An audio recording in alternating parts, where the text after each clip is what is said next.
Hi, I'm Lindee Katdare with Rust-Oleum, and we just got back from the 127 yard sale where we had a booth in Van Wert, Ohio.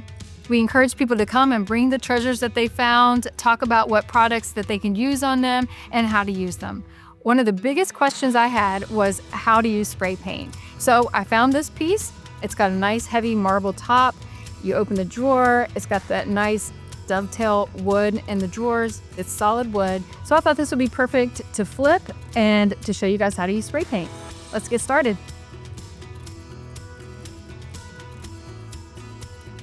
So I removed these, and rather than replace them, I'm actually going to paint these because I really love the design and have something fun planned for them, but you're going to have to stay tuned to see what color. So first I'm going to just clean it with a mild soap and a warm water just to get all the dust cleaned out of it. After everything's been cleaned, I'm going to do a light sand over the whole thing so the paint will really stick to it.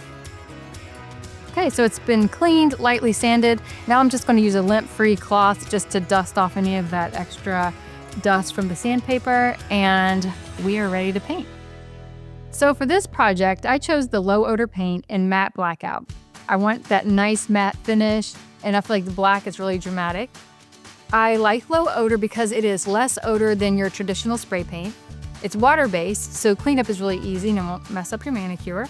And the dry time in between is really quick, so I'll be able to paint it and then recoat it and have less downtime. So let's get going. So a lot of the questions that came to the tent were about how to avoid drips and how to get a nice even layer of paint.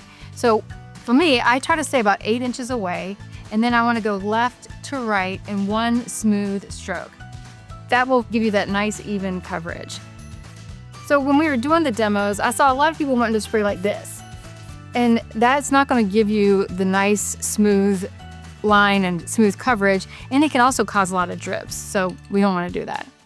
So I usually start a little bit off of the project just so I can make sure nothing gets missed. And you just want to do one smooth stroke like that.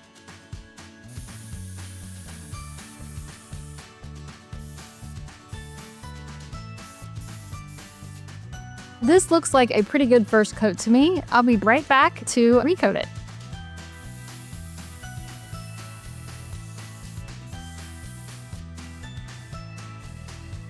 So I am going to do the hardware using the Universal. It's a metallic paint, and it's a paint and primer in one. This one is black stainless steel, and I really think that shiny finish against the matte black will be a really nice contrast.